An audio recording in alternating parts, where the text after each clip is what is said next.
Ok, muchas gracias. El día de hoy vamos a tener un webinar titulado Retos de la ciberseguridad para el 2019. Nos acompaña el ingeniero Alberto Friedman, quien es el coordinador del Comité de Information Technology Security de aquí de ASIS Capítulo México. Y bueno, les voy a leer un poco de su semblanza. Él es ingeniero en comunicaciones y electrónica por la ESIME del Instituto Politécnico Nacional. Cuenta con un diplomado ejecutivo para Administración y Gestión Empresarial por la ITESM. Es miembro activo de ASIS Internacional y ASIS Capítulo México. Es miembro del Information Technology Security Comité de ASIS Internacional. Es miembro colegiado del Colegio de Ingenieros Mecánicos Electricistas y Electrónicos. Miembro del Consejo Directivo Nacional de la Cámara Nacional de la Industria Electrónica, de Telecomunicaciones y Tecnologías de la Información, representante ejecutivo y comisionado ante la Cámara Mexicana Alemana de Comercio e Industria y ante la Cámara de Comercio Europeas en México. Es director general adjunto de Procesos Automatizados SADCB y CEO de Comunicación y Desarrollo Comercial. El horario para este webinar es de 9 a 11 horas y bueno, sus constancias serán agregadas en la carpeta digital que tienen en la página web en www.asis.org.mx, en el apartado de la sección de socios y en un apartado aparte que dice descarga de constancias. Pedimos también su apoyo para responder la evaluación que se enviará por correo y no olviden que esta liga es intransferible y que si se comparte nosotros lo vamos a detectar y que si es alguno socio pues vamos a tener que comunicarnos directamente con esa persona. Muchas gracias y los dejo con el ingeniero Alberto. Recuerden que las preguntas y respuestas son al finalizar para que no perdamos un poco como la dinámica y se va a dar un pequeño break de 2-3 minutos conforme a la participación del ingeniero. Muchas gracias y bienvenidos. Muy bien. Gracias, Fabiola. Pues muy buenos días tengan todos ustedes. ¿Cuántos tenemos? 11. 11 personas. Buenos días a todos. ¿Dónde ¿Dónde van saliendo los? 14. ¿Y quiénes son? Ok. Muy bien. Tenemos varios. Miguel Etarlí, el señor Raúl Mondragón, Miguel. ¿Sí? Ok. Perfecto. Muy bien. Bueno, pues bienvenidos los 14 participantes que están en este momento. Ya me presentó Fabiola. Ya me conocen. Yo aquí manejo el Comité de Seguridad de la Información y Ciberseguridad. Y pues vamos a platicar hoy sobre los retos de la ciberseguridad para el año 2019 y qué es lo que nos espera. Como ustedes bien saben, el tema de la ciberseguridad, el tema de la seguridad de la información ha venido siendo un tema creciente en los últimos años. Hemos visto que ha avanzado de forma pues bastante dramática y pues a muchos nos ha tomado más o menos equilibrados, más o menos con una estructura de defensa, pero otros definitivamente no tienen idea de lo que ha estado sucediendo, tanto individuos como empresas. Ha crecido enormemente y ha tomado desprevenidos a muchas personas.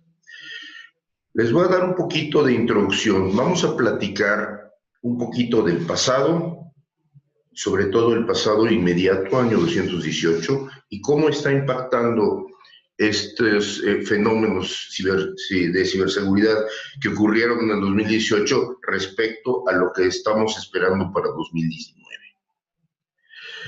Desde el año 2017 fue un año, digamos que de ruptura, en donde se empezó a incrementar de manera exponencial los temas de ciberataques y los temas de intervenciones. 2017 fue muy importante para el tema de ciberseguridad, fue un año de ruptura, como les comento. Pero 2018 tuvo un aceleramiento y un impacto aún mayor, y no fue, desafortunadamente, no fue por razones positivas. El ciberdelito ganó alta visibilidad en el mundo, con ocurrencias, confirmación de incidencias a una escala más creciente en cada momento. O sea, estamos hablando de grandes escalas. Han presentado impactos mediáticos muy fuertes. Tenemos violación de datos en el Under Armour, en los Estados Unidos, que afectó a más de 150 millones de usuarios. O sea, se afectaron más de 150 millones de usuarios. Eso ya es algo bastante considerable. Se han presentado botnets muy fuertes, filtrados por VPNs, por redes virtuales, y hay ahorita estimado para el 2018 más de 500,000 enrutadores en todo el mundo en donde están integrados botnets. Un poquito más adelante les voy a explicar esto, sobre todo en lo que refiere a las criptomonedas. Esto ha tenido un efecto de coordinación múltiple y masiva. Se generan esquemas de grupos de ataque utilizando servidores de terceros y utilizando incluso máquinas computadoras de terceros, sin que los usuarios se den cuenta que están siendo utilizados para enruteos masivos, para enrutar de manera masiva y con eso poder abarcar más, una mayor cantidad de víctimas. El efecto de la coordinación masiva, además del robo de propiedad intelectual en instituciones educativas, instituciones abiertas, hay más de 300 universidades en el año 2018 detectadas que han sido intervenidas de manera directa. Y lo más importante y lo más que cabe destacar es que esto tuvo su impacto más fuerte en la primera mitad del año 2018. Como les mencionaba, el concepto de integrar los ruteadores presentaron técnicas de consolidación directa de criminales, tanto de criminales como sistemas de defensa de Machine Learning. ¿Qué es el Machine Learning? Es el aprendizaje de máquina, tanto para atacar como para defender. Fue en ambos casos. Es una integración, tiene aprendizaje, porque hay inteligencia artificial. Este aprendizaje es automático y maneja también la integración de algoritmos predictivos. Eso es lo que se está desarrollando en este momento con mayor énfasis. Como consecuencia se han creado TPPs y soluciones de productos innovadores y distintos tipos de productos para esto. En lo que respecta a todas las economías de mercado, hay un gran número de transacciones. Se están incrementando las transacciones por el espacio cibernético. Y esto es un signo muy claro de la relevancia de que tiene que tener y abarcar la seguridad, porque el monto de transacciones está creciendo de manera tan fuerte que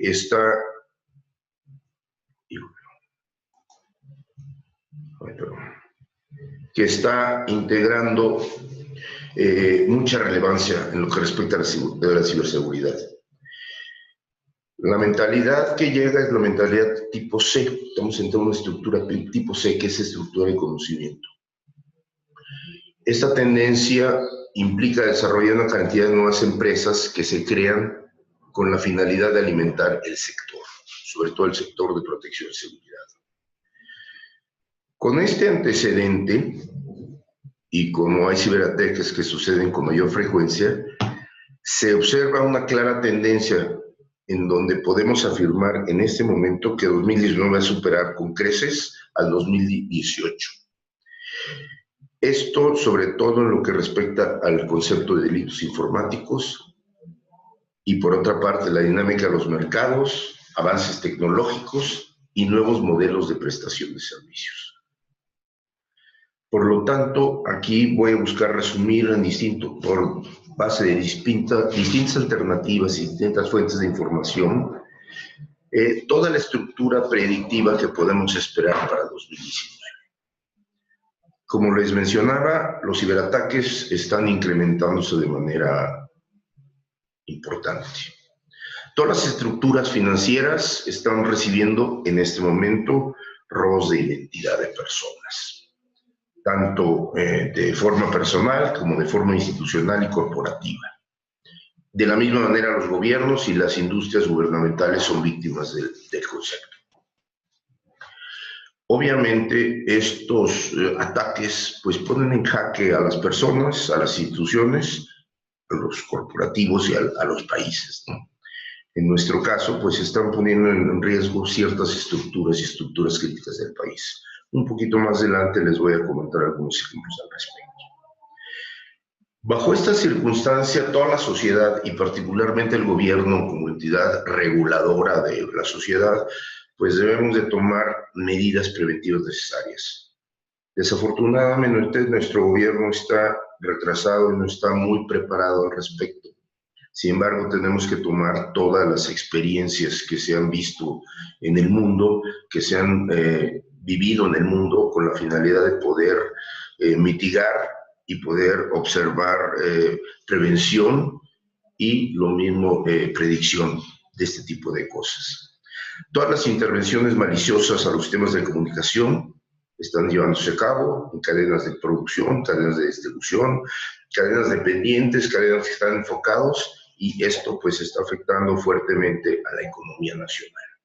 En algunos momentos no lo hemos visto, algunos esquemas son mediáticos, otros no lo son tanto, sin embargo, y otros definitivamente permanecen ocultos, porque pues sí, las afectaciones nos van directamente y golpean directamente a la economía, al comportamiento y la identidad de las personas. ¿Qué es importante hacer mención para este 2019?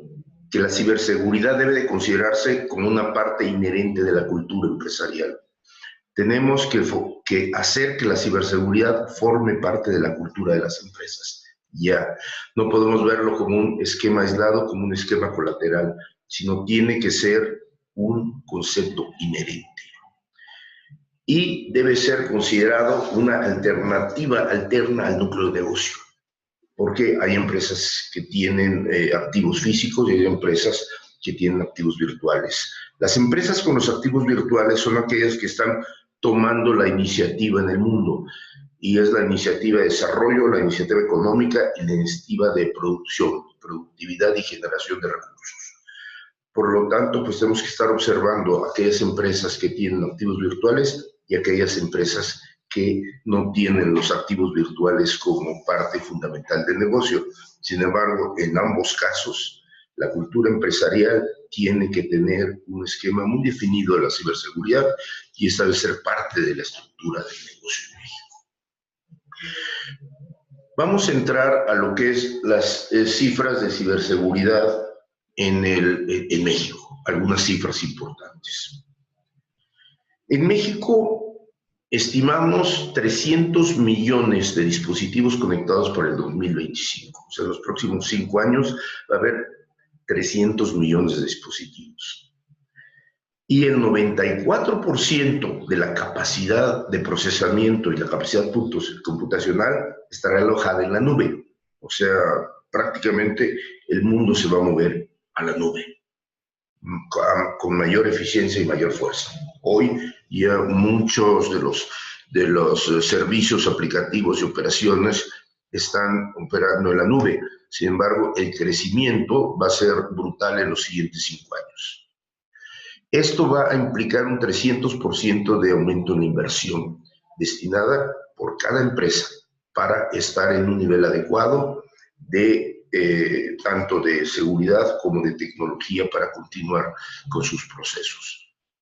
¿Y qué significa esto? Que pues, tenemos que en un momento dado tener estrategias de seguridad muy robustas y que sean confiables.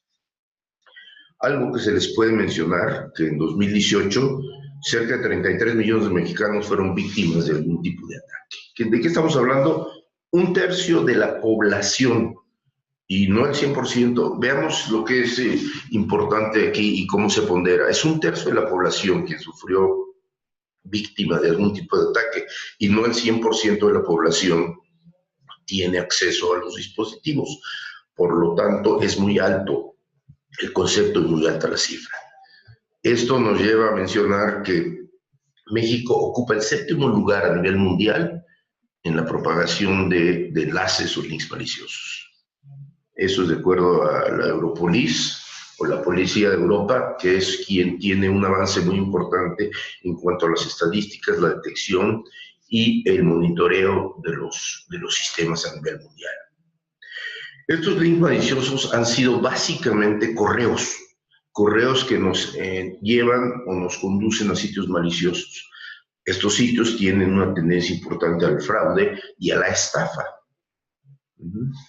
Estos sitios tienen importancia también al secuestro de las máquinas y al secuestro de la información. Y como ustedes pueden ver, México, nuestro país, tiene un porcentaje altísimo. Que les comenté, 33 millones de personas han sido afectadas.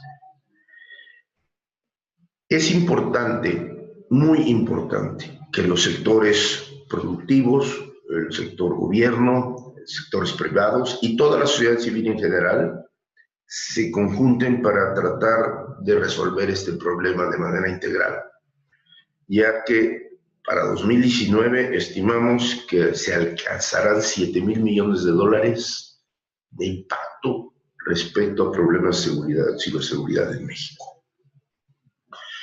Los datos del INEGI, basados en la Encuesta Nacional de Disponibilidad y Uso de Tecnologías de Información, en su comunicado 105 del año pasado, nos menciona que en México hay 73.1 millones de usuarios del Internet, los cuales equivalen casi al 64% de la población.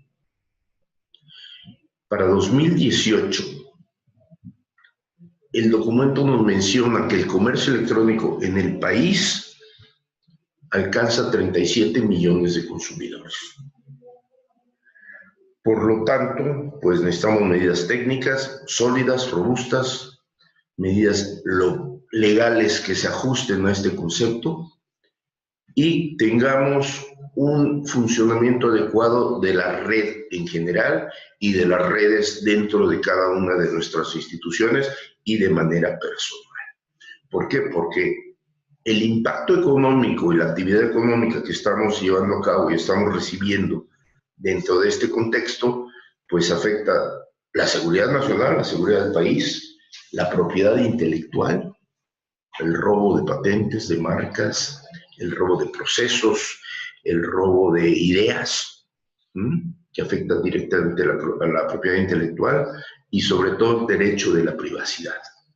Tenemos que tener privacidad y obviamente aquí está también enfocado el robo de identidad.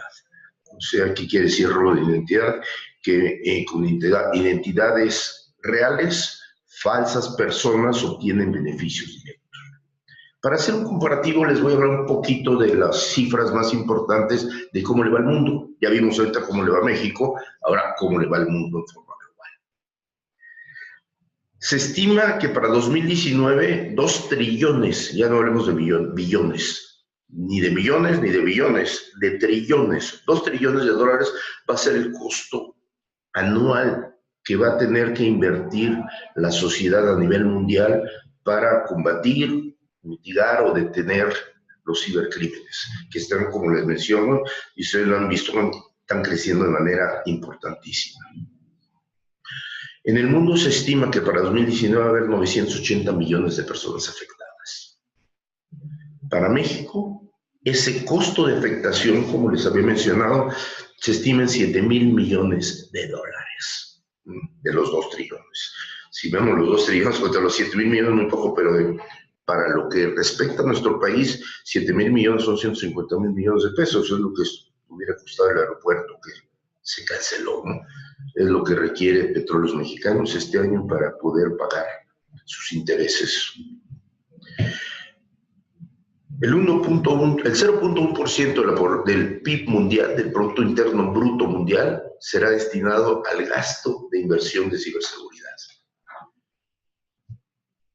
Y comparativamente con el 0.6% del Producto Interno Bruto mundial, se está destinado a la inversión de infraestructura y de tecnologías de información en general. O sea, tecnologías de información significan el 0.6% del PIB mundial para el 2019 y asimismo del PIB mundial el 0.1%, o sea, una sexta parte de toda la inversión que se generará en tecnologías de información, que es la dinámica que está teniendo el mundo, está destinado a gastos de inversión en ciberseguridad. Ya es una cifra que está tomando una importancia fundamental. ¿Qué podemos hacer y qué recomendamos hacer? ¿Qué acciones tenemos que tener? ¿Qué iniciativas hay que seguir para poder observar y detener, mitigar este tipo de problemas en México? Pues hay que hacer alianzas. Tenemos que aliarnos al sector privado, el gobierno y la sociedad civil.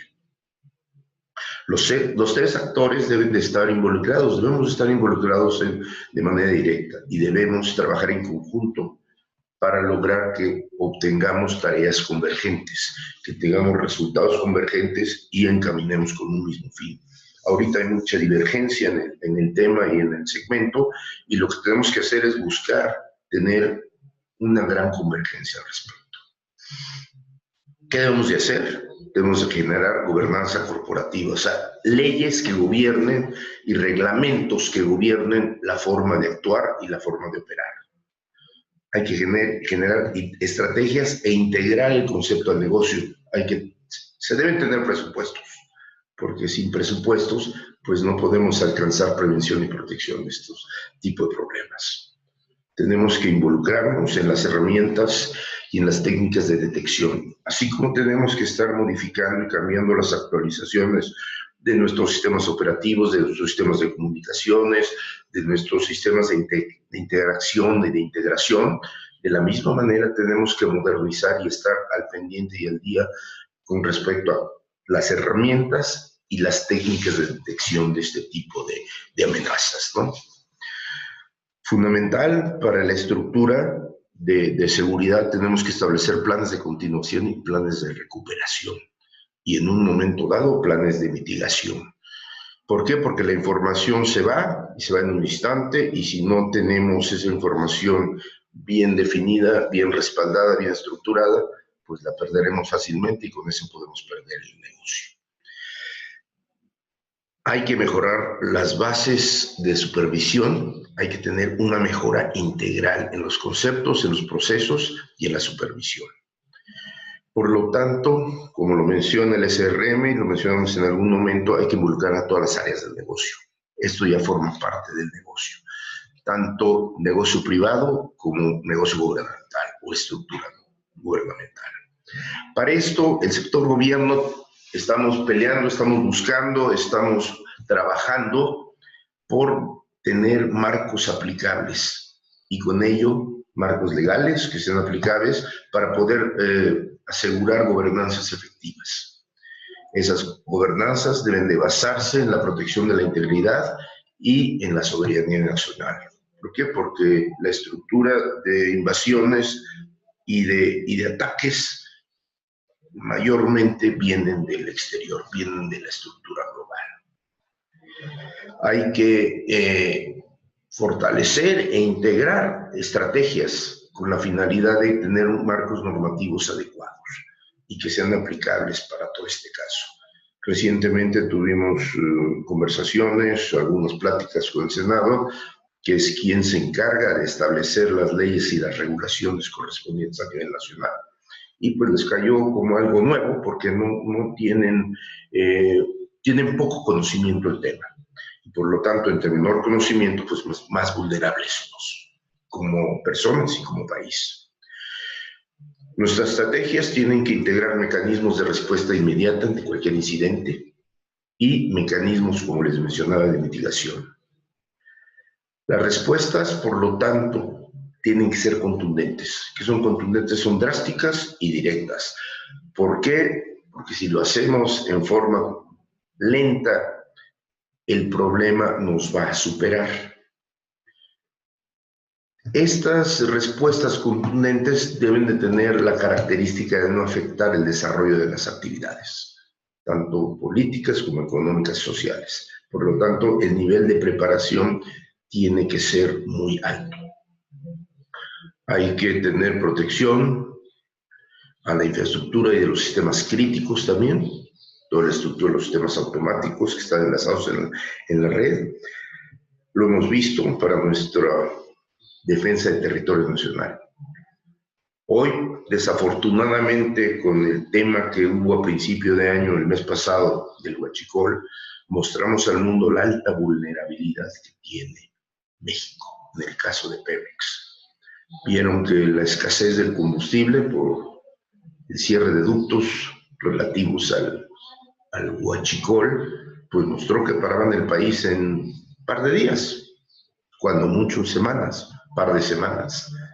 Si nos viniese un ataque a un sistema de distribución de ductos que está gobernado por una estructura de escala, independientemente del robo o de las perforaciones que sea, que eso es lo físico, y atacasen el Sistema Nacional de Ductos y lo pudiesen parar debido a un ataque, es un desastre nacional que se ejecutaría en horas, días y tal vez en una semana. Y paraliza al país. Lo vimos, lo vivimos. No por un ataque cibernético, pero vimos la vulnerabilidad que tenemos al respecto. Atacamos el sistema físico, el gobierno atacó el sistema físico, que fue el sistema de perforación de ductos, pero si mostramos al mundo que ese sistema es tan frágil, ese sistema está tan vulnerable, que nos puede parar en un momento. Eso es un punto y una bandera que hay que sacar y hacer fuerza de información y difundir, porque sí es algo crítico. Mismo tema podría ser la energía eléctrica, mismo tema puede ser el abastecimiento de agua, mismo tema puede ser el abastecimiento de mercancías, mismo tema puede ser el sistema financiero, que tiene un poquito más de avance en cuanto a protección al respecto, sin embargo tiene muchas vulnerabilidades aún, etc. ¿A qué nos lleva? A que tenemos que tener una cooperación tanto interna como externa, tanto local como internacional, y tiene que ser multilateral. Tenemos que abarcar la mayor cantidad de procesos y países que estén involucrados para darnos fortalecimiento local y fortalecimiento regional. Y tenemos que impulsar y promover muy fuertemente con nuestro gobierno que lleve a cabo esto, porque si no nos va a tomar totalmente desprevenidos. En lo que respecta a la sociedad civil, pues tenemos que generar una cultura de protección y prevención. Tenemos que tener conciencia del manejo de los dispositivos de la información para la vida cotidiana, la vida diaria, tanto en las personas como en los negocios, tanto personal como corporativa. Tenemos que tener un esquema de protección individual que sea cooperativo, y esto debe ser cooperativo para trasladarlos a nubes y a esferas de acciones comunes, de acción comunitaria. O sea que tenemos que estemos informados todos al respecto. Tenemos que integrar en todo concepto capacitación continua y ser proactivos, no ser pasivos. Necesitamos cambiar nuestra actitud para ser proactivos. Tenemos que buscar, y ya lo hay, inducción. Ahorita estamos haciendo un proceso de inducción y también procesos de educación en línea, como lo que estamos buscando hacer en este momento. Esta educación, pues tenemos que tener conocimientos de los riesgos que yo les mencionaba, las amenazas que también platicamos, y generar planes de acción de los cuales vamos a comentar en un momento más. Pero hay que también evaluar estos procedimientos, no es suficiente ponerlos y dejarlos, hay que evaluar cómo se están desarrollando. Hay que evaluar y hay que ver bajo las contingencias o bajo la problemática quién es el personal más capacitado y la integración directa para tener planes y funcionalidades adecuadas al respecto. Por lo tanto, ¿qué es lo que buscamos? Convergencia entre los seis actores. Eso es lo que tenemos que hacer una alianza de ciberseguridad. El gobierno es el soporte de regulación, de ley y de cobertura nacional. El gobierno aplica la ley y también es participante en las asociaciones industriales, asociaciones civiles, como el caso de ASIS, en donde podemos tomar las experiencias y evitar que del exterior provengan grupos criminales que pongan en riesgo nuestra seguridad. El sector privado es la primera línea de defensa, porque en el sector privado estamos ante la interacción con el mundo. Por lo tanto, tenemos que trabajar directamente con los otros actores, con el fin de detectar y buscar contrarrestar a todo tipo de infiltrados, que son los llamados hackers, los criminales de la red, los competidores desleales y las personas que nos quieren hacer daño o robo de identidad, de información o suplantaciones. Y la sociedad civil sí funge también, opera también como una primera línea de defensa de manera individual. Como opera de manera individual, no con políticas corporativas, sino con estructuras personales, también interactúa como primera línea de defensa mano con mano con el sector productivo, el sector privado. Porque somos, tanto las personas como las empresas, los que estamos en contacto, interacción directamente con los sistemas y la red. Entonces se tiene que trabajar de la misma forma como el sector productivo, en base a la regulación del gobierno. Como estrategia nacional, ¿qué panorama tenemos y qué iniciativas podemos integrar? A nivel mundial, México es el tercer país que más ataques cibernéticos recibe. Y a nivel regional ocupamos el segundo lugar del continente. O sea, estamos con una vista como economía emergente y como economía emergente en la estructura de inserción al mercado mundial, con los esquemas de globalización, pues una posición muy desagradable, tercer país en ciberataques y segundo a nivel regional, que nos pone en una situación de alerta crítica. Hay que modernizar fuertemente, hay que impulsar que el Centro de Respuesta Tecnológica pues, sea federal. Ahora no sé cómo vaya a quedar, porque todavía no está definido. Puede ser en Gendarmería o en la Secretaría de Seguridad Pública y Ciudadana, etcétera. Un centro especializado de respuesta tecnológica a los ataques. Es fundamental que el país lo tenga, un centro integral donde se concentre la información y se concentren las iniciativas tecnológicas de respuesta a esto, donde se hagan las pruebas correspondientes, donde se hagan las simulaciones y donde se pueda observar el comportamiento de nuestra sociedad cibernética. Esto con los objetivos de prevenir, mitigar amenazas de seguridad y proteger las infraestructuras nacionales, tanto privadas como públicas. Algo que les quiero mencionar, que en el 2018 el famoso WannaCry, el famoso que fue muy conocido y comentado, nos da que la mayoría de las redes infectadas pertenecían a Teléfonos de México, al grupo Telmex. Obviamente por la cobertura, obviamente por el tamaño, obviamente por la posición dentro de la economía nacional, pero afectó directamente de manera muy fuerte a las redes pertenecientes a Pemex. Y esto nos puso como el nivel de afectación más alto en Latinoamérica. Pemex fue un esquema que fue atacado directamente y pues no se difundió ni se observaron esquemas directos y esquemas de aviso y prevención a nivel nacional. El Tratado de Libre Comercio, sobre todo el Tratado de Libre Comercio de América del Norte, el USMCA, MCA, que es por parte de los Estados Unidos, TMEC por parte de México.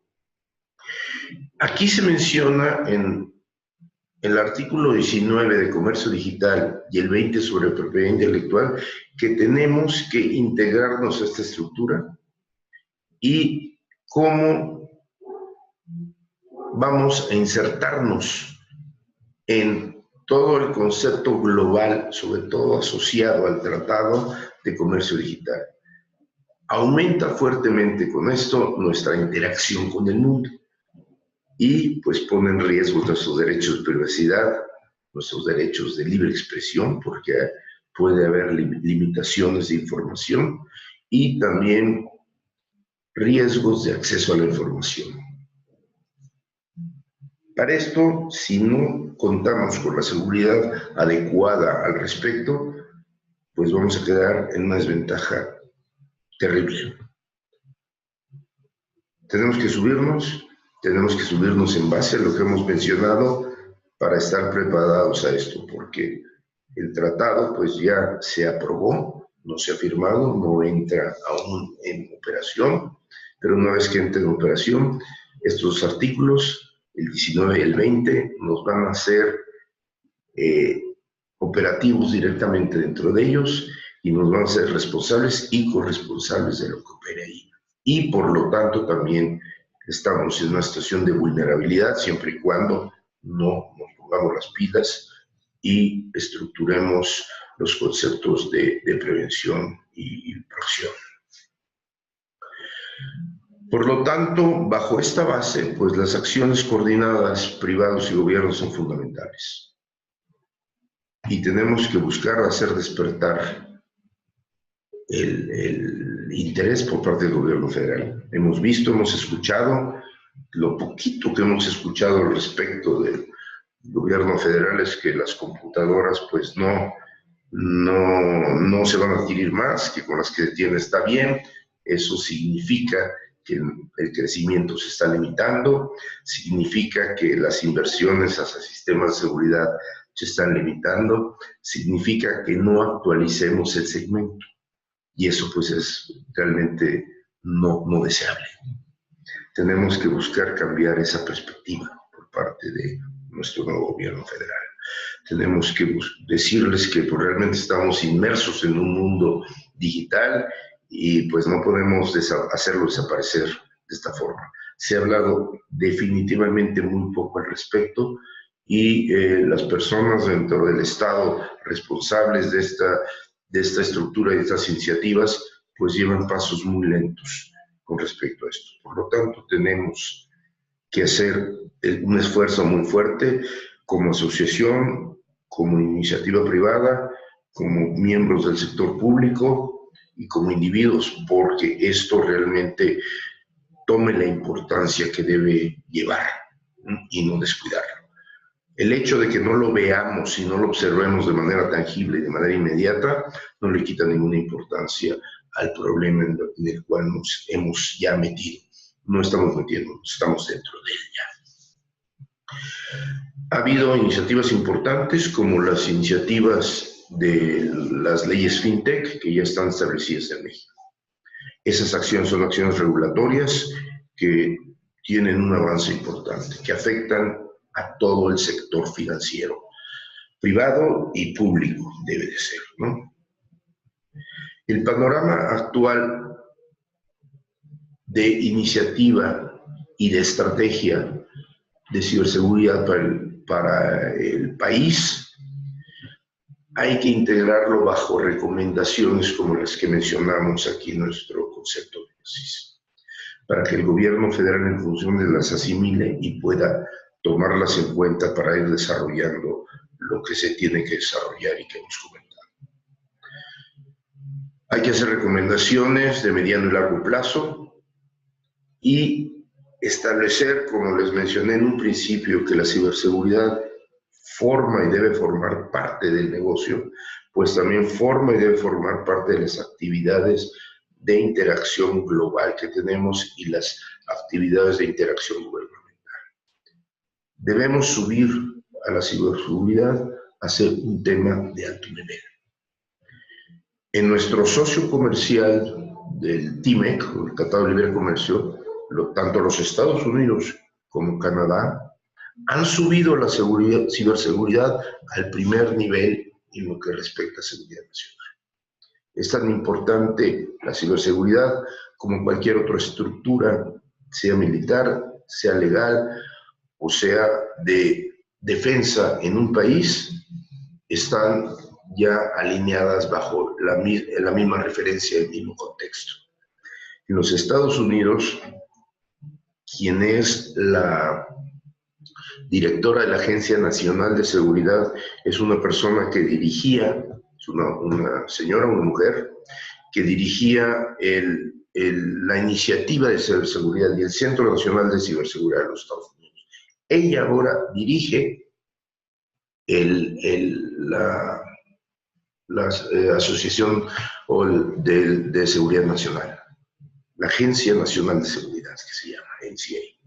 Ella es quien lo dirige. Con esto nos podemos dar cuenta de la importancia que tiene y de la importancia que está tomando.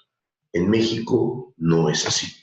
En México estamos viendo el tema del crimen directamente, pero el crimen virtual lo estamos olvidando. Y el crimen virtual está llegando a afectar fuertemente a cifras similares o superiores que las que nos afectan el crimen físico en un momento dado.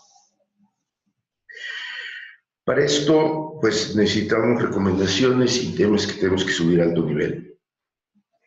La Estrategia Nacional de Seguridad debe ser una política pública de la administración que tiene como objetivo en México que estemos mejor preparados y seamos resilientes ante problemas de ciberataques. ¿Qué retos tenemos y qué panoramas tenemos para el 2019? Pues hay que tener una correcta gestión de seguridad, privacidad de datos de personal, de clientes y de empleados. Por ejemplo, los casos de Facebook y Cambridge Analytica, que los vimos previos a las elecciones, por ejemplo, y fueron muy connotados, muy mencionados, es un tema fuerte en lo que respecta a privacidad de datos personales y privacidad de tendencias personales y privacidad de comportamiento personal, en donde se nos manipuló en forma directa e indirecta sin que nosotros tuviésemos o estuviésemos de acuerdo a que se nos manipulase de esa forma. Hay una brecha en Google. ¿Por qué hay una brecha? Porque hay ataques, no ha tenido la protección adecuada y se decidió cerrar la red social Google+, precisamente porque había problemas de privacidad de clientes y empleados. Y esa fue por presión internacional y por presión de los Estados Unidos. La red social Google+ no estaba estructurada, traía una tendencia muy similar a Facebook, por lo tanto se tuvo que tomar la decisión de cerrar la red social. Ha habido una brecha, un ataque de datos privados de usuarios y conductores de Uber en México. ¿Por qué? Porque los conductores pues también no es, como están en comunicación directa con el usuario, con el sistema de Google, con el sistema de Google internacional, pues fueron atacados y un poquito más adelante les voy a mencionar cómo nos impactó a nivel México este ataque que hubo en el sistema de transporte de personas de Uber, perdón. Por otra parte, tenemos las plataformas de Internet de las Cosas y las implicaciones de seguridad. El tema que les mencionaba de los ductos es un tema típico de Internet de las Cosas. El tema eléctrico es un tema de Internet de las Cosas, el tema de las telecomunicaciones, de los dispositivos Internet de las Cosas, y dentro de la seguridad, las cámaras, los controles de acceso, los controles de fuego, los controles de temperatura, etcétera, son Internet de las Cosas. Todos estamos involucrados también. El hecho de que sean máquinas y dispositivos no los quitan del medio. Aquí, problemas que hemos tenido son robos de datos de analíticos, tanto de usuarios, de identidad y de nombre. Los accesamos, robo de usuarios, en dispositivos individuales, en dispositivos industriales, en dispositivos de procesos. Hay intrusión en sistemas críticos que se han empleado, en donde tenemos dispositivos de Edge, que es un dispositivo de Edge, es un dispositivo de frontera, en donde se interactúa con las redes actuales y que son dispositivos de IoT, como pueden ser cámaras en ciudades, cámaras en casas, cámaras en industrias, cámaras en negocios, que están conectadas a una red, y esa red puede ser interna o incluso esas imágenes y esa información la podemos transferir a dispositivos móviles. Muchos de nosotros observamos cámaras de dispositivos móviles y ahí estamos entrando también en las estructuras de redes públicas. Esos dispositivos son Edge porque entran directamente a redes públicas. Y si no tenemos la protección correspondiente, pues estamos siendo vulnerables al respecto. La conectividad entre los sistemas de negocio y los sistemas analíticos de Internet de las Cosas, de IoT, están teniendo una convergencia actual. Todos los temas de negocio están siendo volcados directamente sobre dispositivos, particularmente, por ejemplo, los bancos. Se pueden manejar transacciones comerciales desde dispositivos móviles, el tema de video, los temas de seguridad asociados con video, los temas de detección, de registro, temas de mercadotecnia, temas de venta, etcétera. Una gran cantidad de cosas en donde existe una convergencia de sistemas de negocio con sistemas analíticos.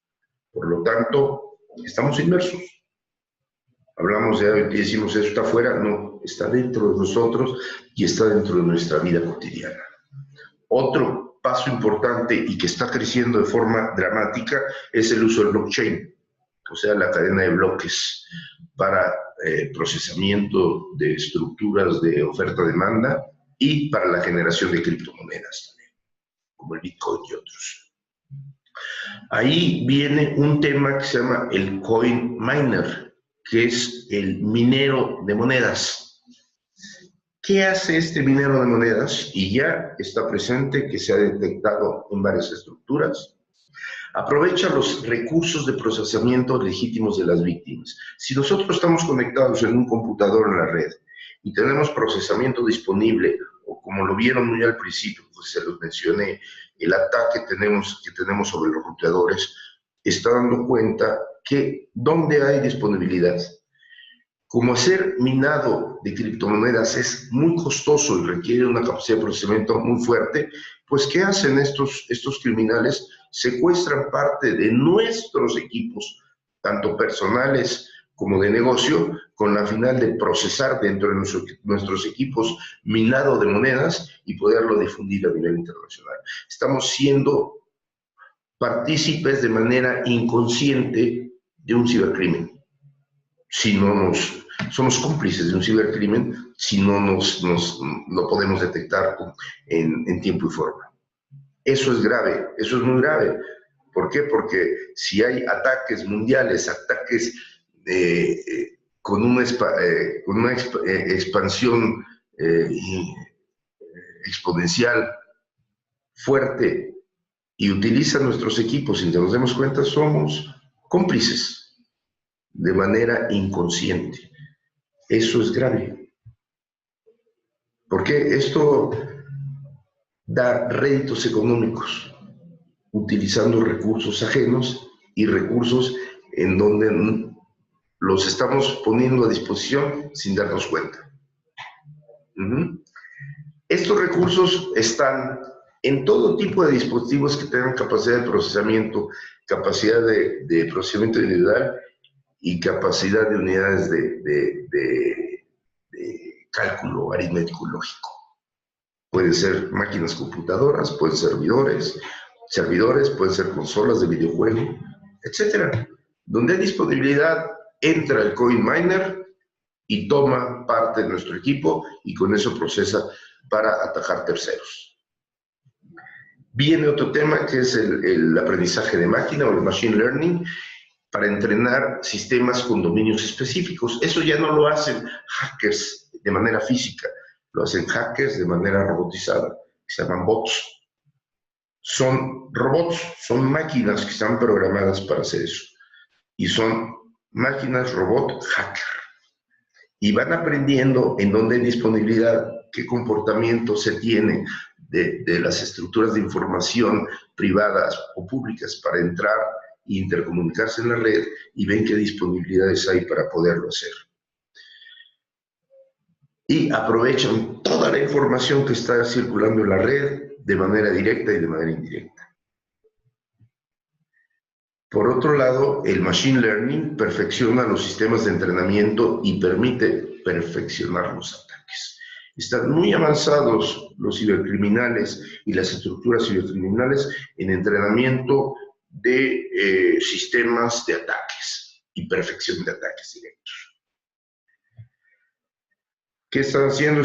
Se están automatizando fuertemente las partes negativas de la economía o los criminales para implementar estas tecnologías de manera ilegal y tener agentes de ataque más eficientes y más poderosos.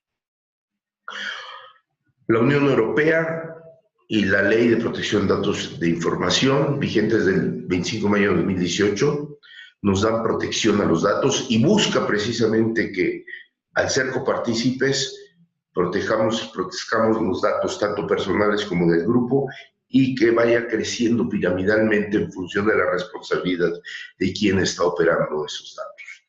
Desafortunadamente, en México no tenemos un marco legal al respecto. Hay una ley de protección de datos personales y hasta ahí llegamos. Pero no tenemos la convergencia y la dinámica que se integra a la estructura de ciberseguridad. Por lo tanto, tenemos que planear y alinear estrategias de negocio en las leyes de protección de datos personales, ya que estas nos impactan directamente. Las empresas y las estructuras corporativas son responsables del manejo de la información personal que ellos tengan almacenada o tengan interoperando. Y es inevitable poner y absorber estructuras tipo GDPR donde haya negocio. Un reto muy importante es el que les mencionaba de los coin miners. ¿Por qué? Porque está integrando directamente las criptomonedas a través de víctimas y a través del ransomware. Buscan, no sé si ustedes han sido recientemente amenazados con pago de secuestros o chantajes a través de criptomonedas, como es el Bitcoin.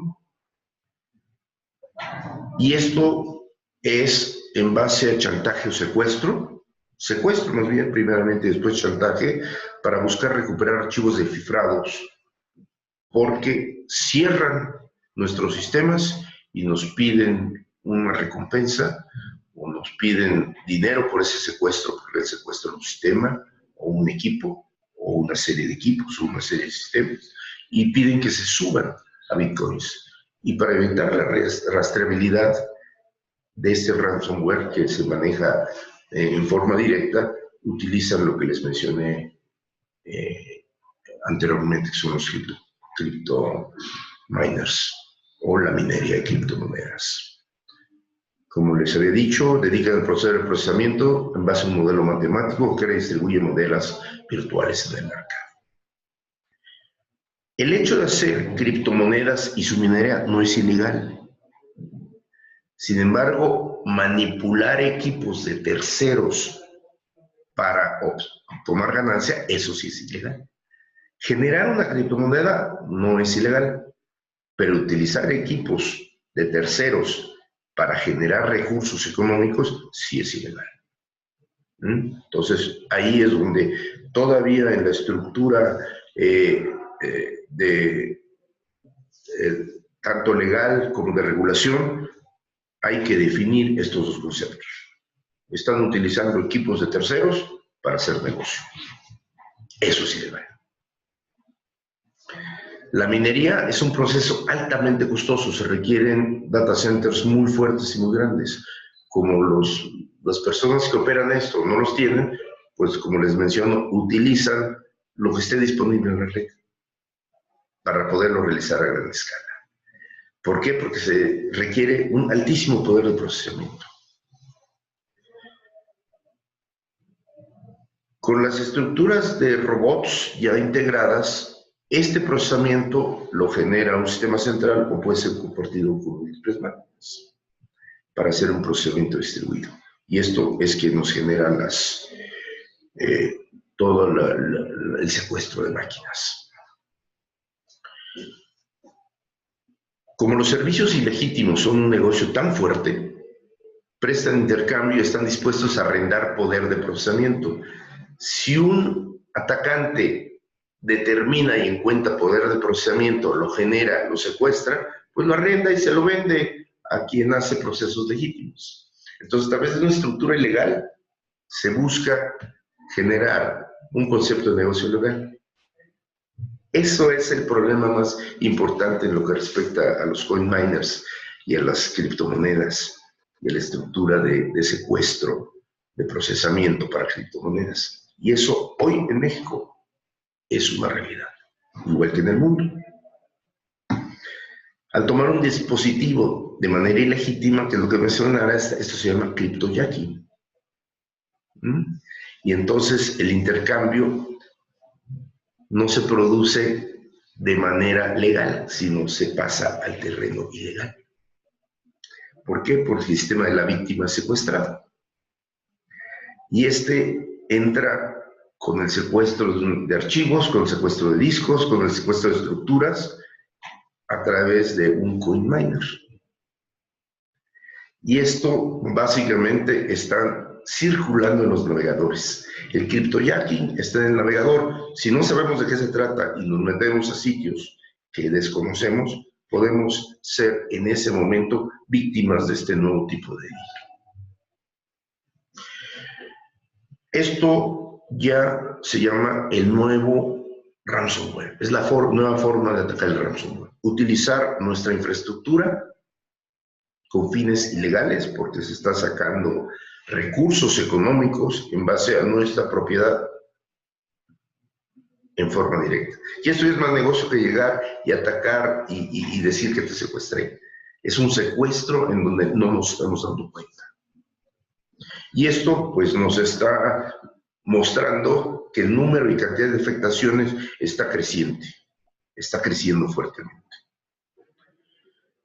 Con un sistema poco potente y de bajo perfil, es más fácil hacerlo que con sistemas potentes y de alto perfil. ¿Qué quiere decir? Que si los sistemas son antiguos, no están actualizados, tienen brechas y los seguimos operando y no observamos esto, fácilmente van a poder ser secuestrados. Consolas de videojuegos que no sean recientes, que no tengan niveles de protección, todo tipo de dispositivos móviles que tengan seguridad baja y computadoras dedicadas. ¿Qué son computadoras dedicadas? Son computadoras que tienen capacidad de procesamiento específico, que son General Processing Units, o sea, son computadoras que tengan un procesamiento particular y las dejemos abiertas con la finalidad de que puedan ir procesando información para una estructura muy definida. Esto y los ciclos recurrentes de uso, ¿qué quiere decir los ciclos recurrentes? Que sean repetitivas las funciones de operación. Implica que esto atrae la presencia de malware para la minería de criptomonedas. Y eso se lo estoy diciendo porque es lo que más está creciendo en cuanto al esquema de seguridad en este momento en la red. El nombre más común es el Trojan Coin Miner. Es un troyano que utiliza la computadora comprometida para el minado de criptomonedas. Se llaman moneros, no se han hablado de ese concepto. Esto se llama monero. Una vez que entra el monero a la computadora, crea archivos ejecutables con el dispositivo tocado a través de un aplicativo. En este caso es un ejemplo, a través de un roaming data de Microsoft, y lo inserta en el dispositivo. Y es un archivo ejecutable, como se puede ver allí. Es un archivo ejecutable. Ese archivo ejecutable va a empezar a procesar una estructura externa a lo que nosotros tenemos operando porque hay capacidad en nuestra máquina. Y crea claves de registros. Un emulador, como se ve ahí directamente.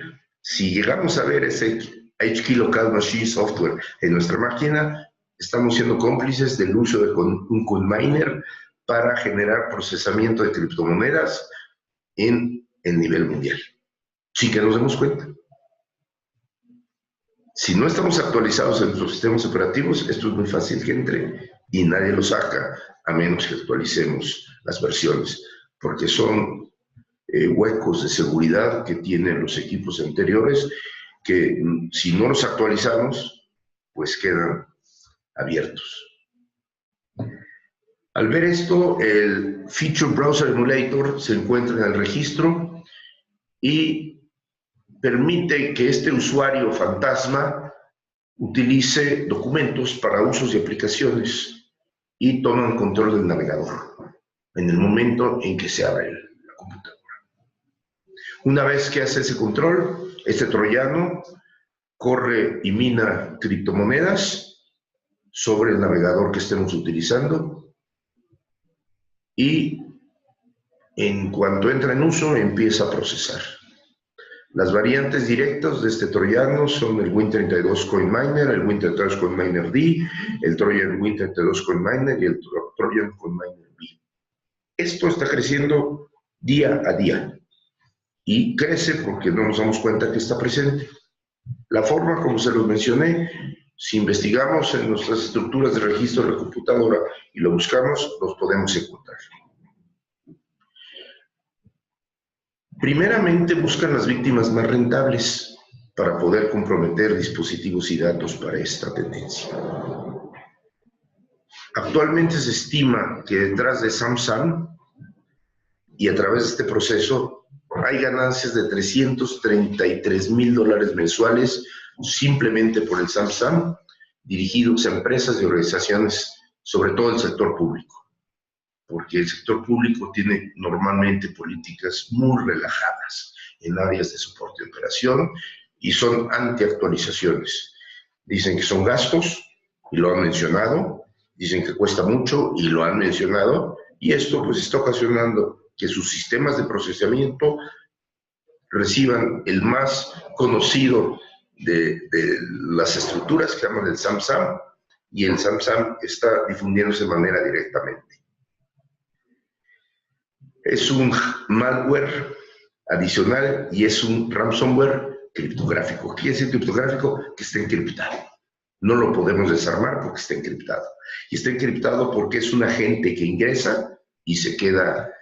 Es una especie de un tumor cancerígeno que empieza a crecer internamente y empieza a robarnos procesamiento dentro de nuestra computadora. Y además está encapsulado. Por eso tiene la característica de ser un ransomware criptográfico. Puede llegar a tal grado que secuestre la máquina. Puede usar solamente parte del procesamiento o puede secuestrarnos completamente la máquina o el sistema. Y esto no solamente está en Microsoft, ya entró también a Linux, en el Red Hat JBoss Enterprise Application Platform. Ya tiene presencia importante en Linux, no solamente en Windows.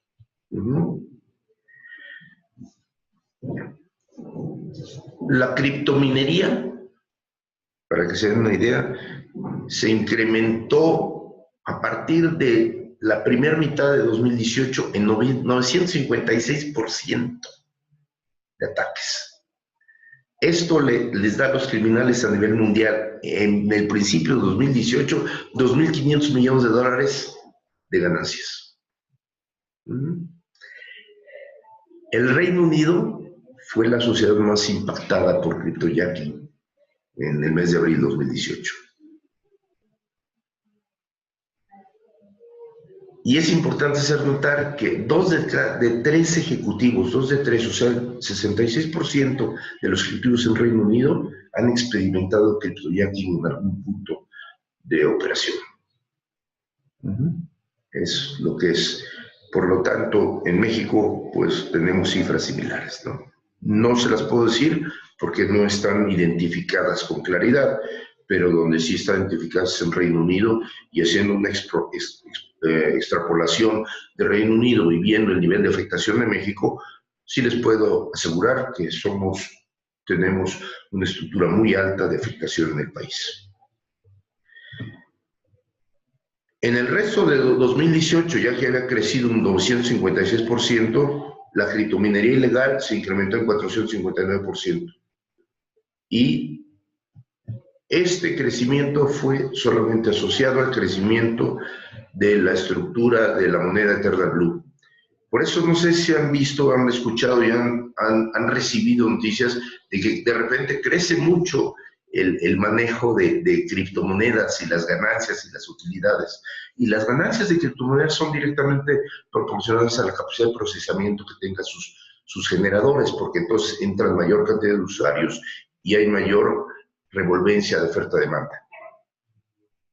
Eso es lo que está ocasionando el crecimiento directo, el secuestro masivo de equipos es lo que está generando un crecimiento directo de criptomonedas.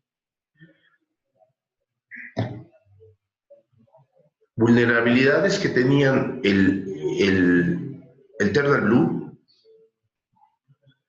lo podemos encontrar y hay un parche que se estructuró en 2017. Entonces, ¿qué necesitamos para que el Eternal Blue no nos opere como un ransomware dentro de nuestros equipos? Pues tenemos que poner parches con actualizaciones de manera inmediata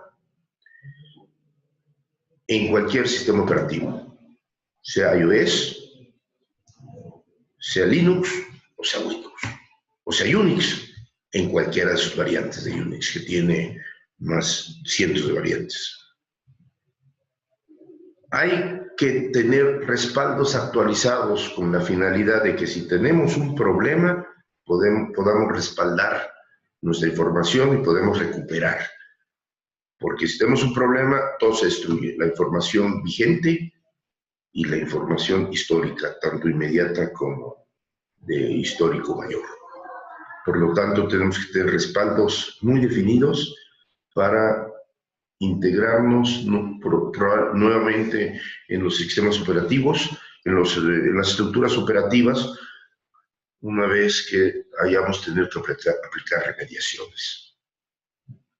Otro punto claro es que no existe en este momento un producto en el mercado que automáticamente pueda detectarlo todo. Por eso tenemos que generar una estrategia global. No hay. Esto está caminando y con el sistema, con las estructuras de machine learning o de lenguaje de máquina, incluso más rápido que los niveles de defensa. Los niveles de defensa, una vez que detectan un ataque, lo analizan, lo estudian y luego lo combaten y lo remedian. Pero mientras tanto ya los niveles de ataque están más avanzados. ¿Qué ha sucedido ahora? Que la estructura de machine learning también la tenemos que basar y fundamentar en las estrategias de defensa. Importantísimo, el sentido común, las personas y los operadores, los usuarios. Los usuarios tenemos que multiplicar nuestra precaución. Si vemos cosas raras, si vemos sitios extraños, si nos invitan esquemas que no son comunes, pues no accesemos.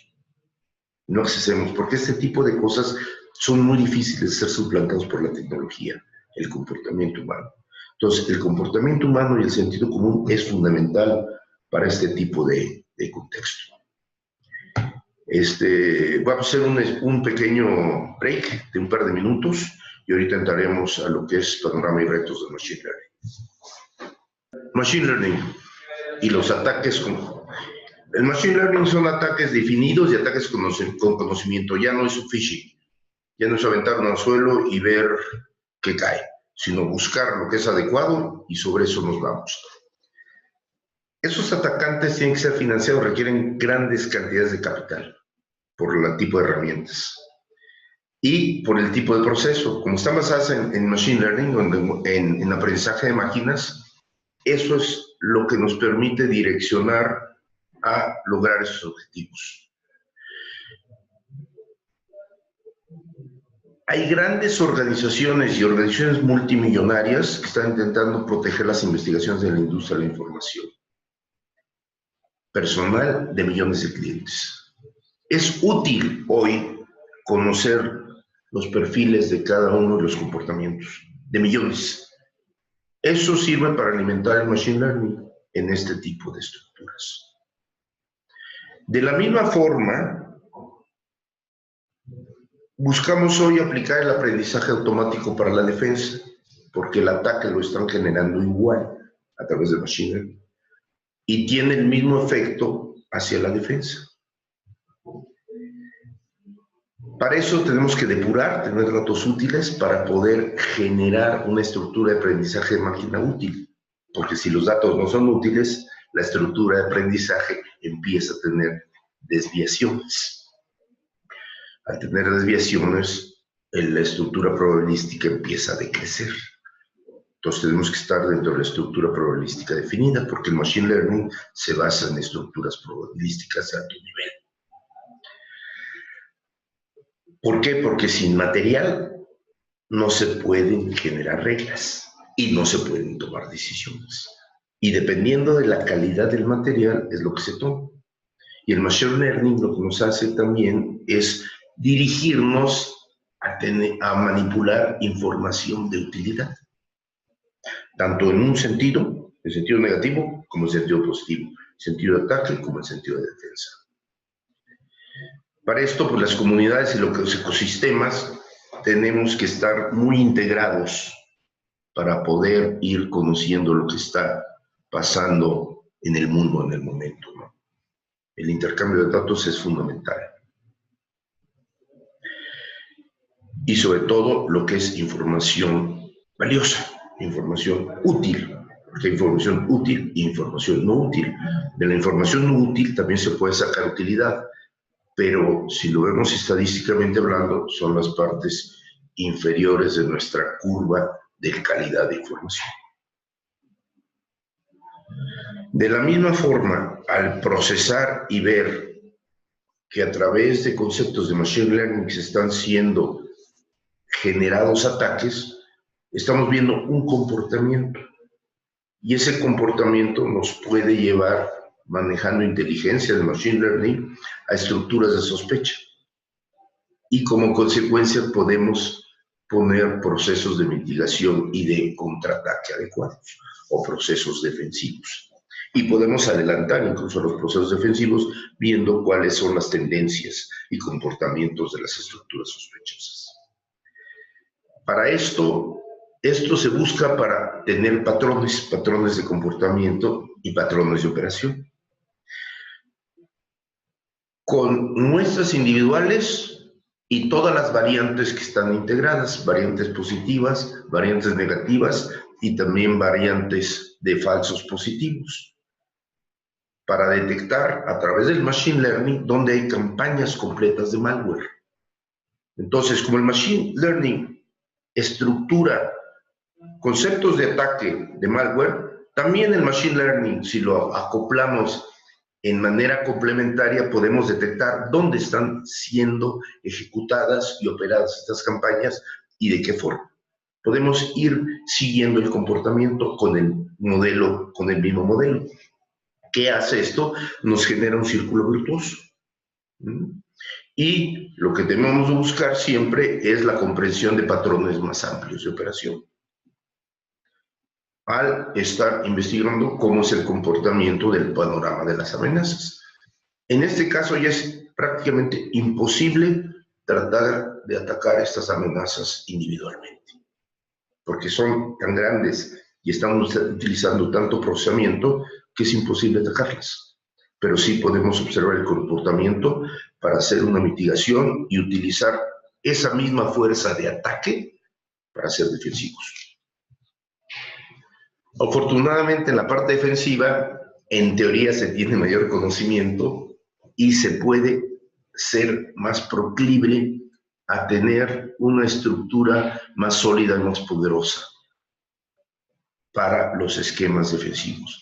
O sea, nos da mucho conocimiento para los esquemas defensivos y poder generar aprendizaje automático de defensa. Como teniendo continuidad de Machine Learning para identificar los comportamientos de los patrones. Si es un patrón problemático, un patrón anómalo, o solamente son archivos individuales. Son sistemas completos en la red y la observación de Internet como un todo. Entonces, tenemos que identificar los distintos universos y las distintas estructuras. Hoy por hoy, los sistemas para identificar este tipo de archivos sospechosos tienen ya un contexto y un vocabulario. O sea, ya tienen una semántica definida y tienen una estructura de direccionamiento identificada. Con esto ya podemos intercambiar planteamientos comunes y podemos encontrar y describir todos los comportamientos normales y comportamientos no deseados. Por concepto de costo y concepto de velocidad, el malware lo implementa muy sencillo. Por lo tanto, si tenemos técnicas específicas como las que les acaba de mencionar, fácilmente lo podemos atacar. Porque una vez que un criminal empieza a generar recursos y ve que puede, descuida todo lo que está a su alrededor y no cambia porque está siendo productivo. Esos son los momentos que se están aprovechando para meter el machine learning en las estructuras defensivas, porque entonces ya los podemos detectar y podemos encapsular. Pero para esto, las personas, las instituciones tienen que entender, manipular e implementar la seguridad. Y esto significa un cambio radical de mente y un cambio radical de operación, y definitivamente tenemos que estar siempre despiertos ante lo que está aconteciendo delante de nosotros. El ocupar viejas estructuras antiguas, estructuras no actualizadas, porque vemos un equipo, una máquina que funciona y nos está dando un servicio y es viejita, pues son las más vulnerables. Eso genera contaminación y tenemos entonces que aplicar remediaciones a la higiene cibernética. Entonces tenemos que estar actuales, y tenemos que estar actuales tanto en equipamiento como en conocimiento, como en respuesta por parte de las personas. Aquí el firewall humano juega un papel preponderante y cada vez es más importante la participación de los usuarios. Los ciberdelincuentes hoy utilizan las búsquedas automáticas. ¿Y qué es lo que buscan? Uno, que la máquina sea vulnerable, lo más sencillo. Dos, que sean sistemas públicos. En los sistemas públicos prácticamente a nadie le importa, a nadie le interesa, porque en los sistemas públicos te ponen reglas. Y muchas veces violas las reglas o no te interesa y le echas la culpa al que te lo puso. Entonces el sistema público es muy vulnerable también. Quien opera cuentas en línea, hay que tener mucha precisión de las cuentas en línea y mucha precaución cuando operamos cuentas en línea de salvaguardar las claves o los accesos en el mismo equipo donde estamos operándolos. Muchas veces entramos a un sitio y la máquina nos pregunta, ¿quieres que guarde tu clave? Y si le decimos sí, ya ponemos la clave o la identidad o el password, lo ponemos disponible a que alguien que integra la máquina lo pueda encontrar.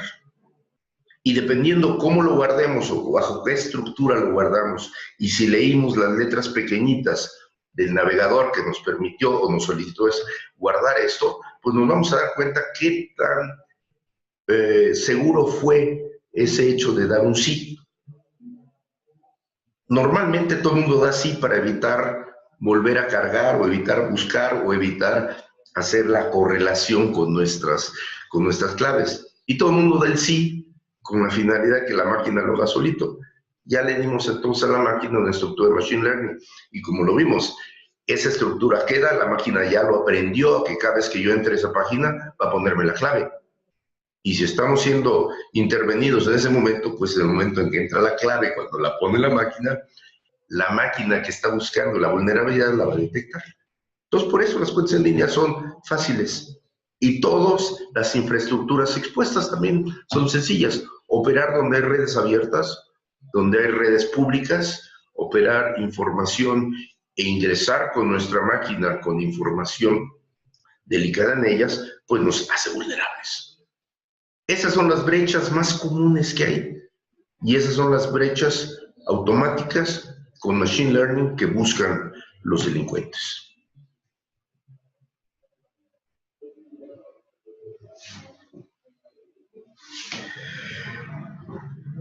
El cibercrimen utiliza los datos masivos hoy en día. Y esos datos masivos les da analítica, los analiza y los mete a una estructura de inteligencia y luego lo regresa para que la máquina aprenda. La automatización está sustituyendo todo lo que es la ingeniería social. Ya la ingeniería social es para los de bajo nivel, los de ligas menores, los rateritos, los hackers rateritos utilizan ataques de ingeniería social, pero ya es lo menos. Aumenta en volumen porque ahora son más los que los que atacan por eso, pero ya son ataques individuales. Se necesita mucho porque ingeniería social es buscar a través de phishing alguna víctima, pero es uno por uno. Se multiplican los atacantes, pero son de uno por uno. Cuando entran las búsquedas automáticas, eso se desplaza, porque con una estructura automática podemos detectar millones en un instante. Entonces, los ataques de ingeniería social se vuelven no redituables. Están bajando su presencia. El aprendizaje, el ataque automático. ¿Qué sucede? Que están surgiendo bases de datos criminales y son más grandes, más poderosas y más fuertes. Por lo tanto, también son más fáciles de encontrar. Aunque estén segmentadas en múltiples equipos, son más fáciles de encontrar, buscando adecuadamente. Además, estas bases de datos se utilizan para dar aprendizaje a los sistemas de ataque automático. Y con eso crea reglas de ataque. Viendo el comportamiento de millones de usuarios, crea reglas de ataque y crea las reglas más eficientes de ataque. Reglas de ataque por eficiencia, reglas de ataque por el comportamiento, por mal comportamiento y malas prácticas. Normalmente vienen por malas prácticas. Y estas reglas se incorporan a campañas malignas, que son muy efectivas, son masivas y son gigantescas. Al hacer esto se tiene mayor entendimiento de lo que está surgiendo y cada objetivo tiene un valor particular. Entonces ya se va clasificando el valor de los ataques, donde voy a tener mayor beneficio con las intervenciones que hago, para no hacerla en todos y para hacerla de forma inteligente. Cuando hay una ruptura, una disrupción al respecto, pues empiezan los chantajes y empiezan a atacar a las máquinas. Si yo me doy cuenta que lo tengo y empiezo a tratar de expulsar esos archivos, esos ejecutables, pues lo que hacen, utilizando esa misma herramienta, me secuestran la máquina y me empiezan a chantajear. Entonces, si utilizan mi máquina para hacer replicación y para hacer procesamiento, para integrarla a la nube de procesamiento maligno, y yo la trato de sacar, me la secuestran. Entonces piden mi chantaje y ahí viene el segundo esquema del negocio. Por lo tanto, siempre y en base al comportamiento ven si yo hice eso, o por otro lado yo soy una víctima muy buena, una víctima que tiene muchos recursos, una víctima que estamos procesando información muy importante, pues en ese momento te secuestro, porque ya vi que tú eres un objetivo de buena opción y un objetivo que me va a redituar mucho. Con eso, pues lo secuestro en automático. Entonces siempre hay formas y búsquedas de, si no utilizo ya tu sistema para replicación, pues te secuestro y entonces te saco directamente chantaje. Hay mayor precisión hoy por hoy con los ciberdelincuentes. Ya tienen mayor nivel, mayor precisión y mayor esquema de negocio. Y eso pues es importante tomarlo en cuenta. Las áreas sujetas para el Machine Learning son adquisición de objetivos, explotación de las víctimas y, sobre todo, que el delincuente pueda proteger los recursos ilegales. ¿Para qué? Para que no los rastreen y para que los pueda él sacar y recuperar sin que tenga dejando antecedentes. Lo hace todo. Entonces tienen que protegerse de los recursos ilegales. El mismo atacante nos está dando herramientas para poder nosotros defendernos. Eso es lo que tenemos que buscar. Esa perfección que están logrando los ciberatacantes y esa habilidad que están logrando los ciberatacantes, lo podemos usar a nuestro favor. Y sobre todo ahora también con este esquema, la suplantación, imitar fuentes legítimas a través de estructuras falsas. Eso nos cuesta trabajo detectarlos a simple vista, pero con una estructura del aprendizaje podemos ver cuál es el comportamiento real y cuál es el comportamiento no real. Y a fin de cuentas, con Machine Learning aumentamos la efectividad de los ataques. El programa de los retos. Aquí en México hubo un gran robo de datos, no se enteraron.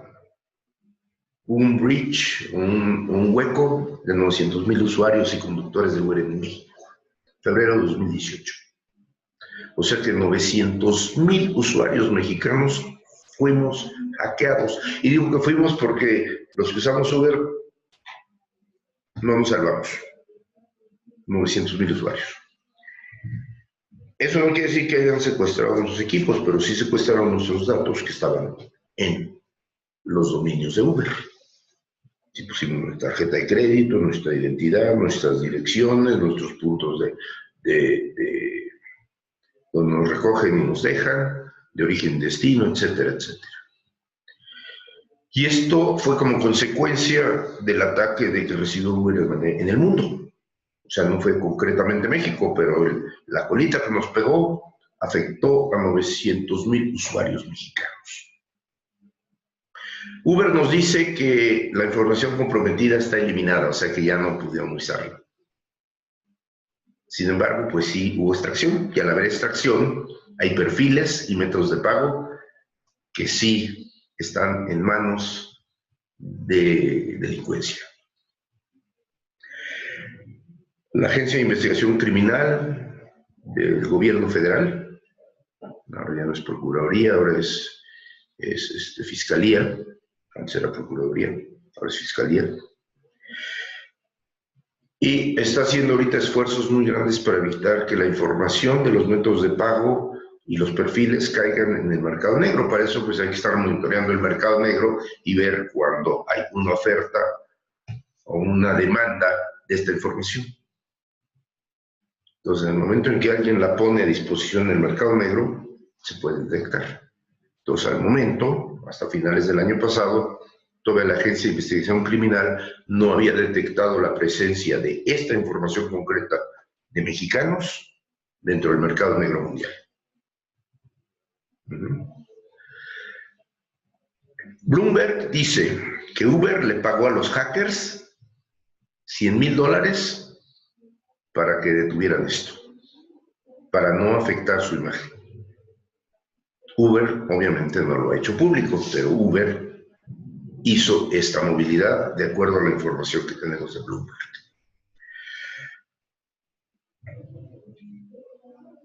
Este programa de recompensa de detección de vulnerabilidades tiene que ser cumplido por Uber.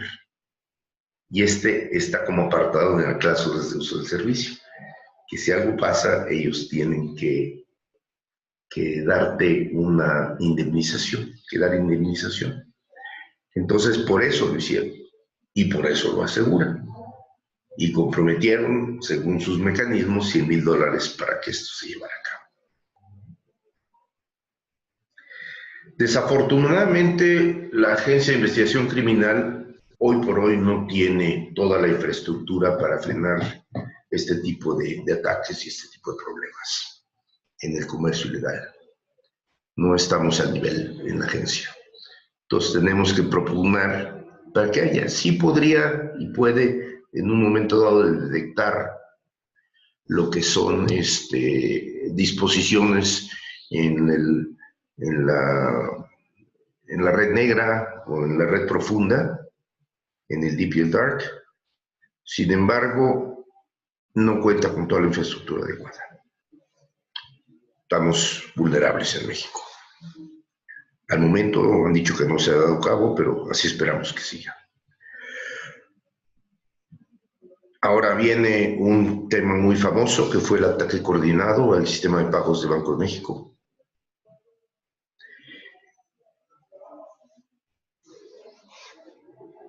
Existe tecnología y existe estructura para prevenir un ataque en el sistema electrónico interbancario de pagos.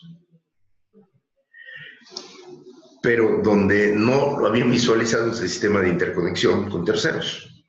Ahí fue donde vino el problema, en el sistema de interconexión de terceros. Y por lo tanto, las políticas asociadas al gobierno y a la operación de los terceros es lo que no estaba congruente con el sistema de pagos en sí, o sea, los puntos de conexión. Por ahí fue donde hubo la extracción.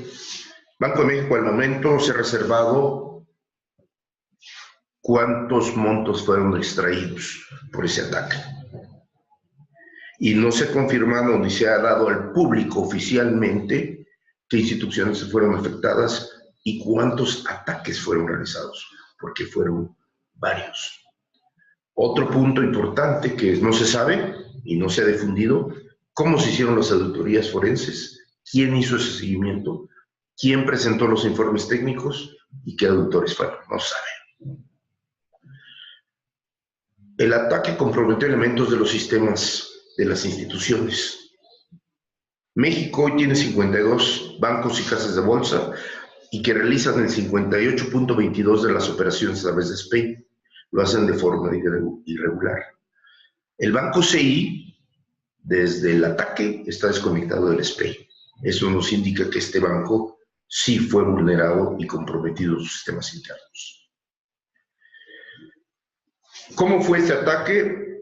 Hubo una inyección de órdenes de transferencia falsas o apócrifas en el procesamiento de las instrucciones de pago, no del pago en sí, sino de dónde se generan las instrucciones. Al vulnerar la infraestructura tecnológica, los atacantes generan transferencias ilegítimas. Eso fue lo que hicieron.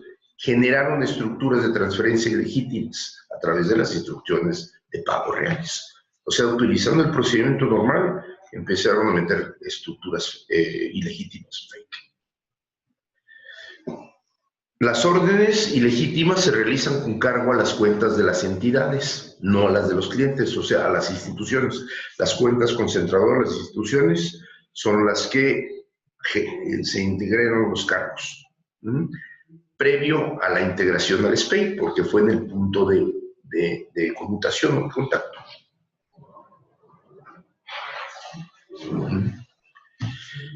La radiografía.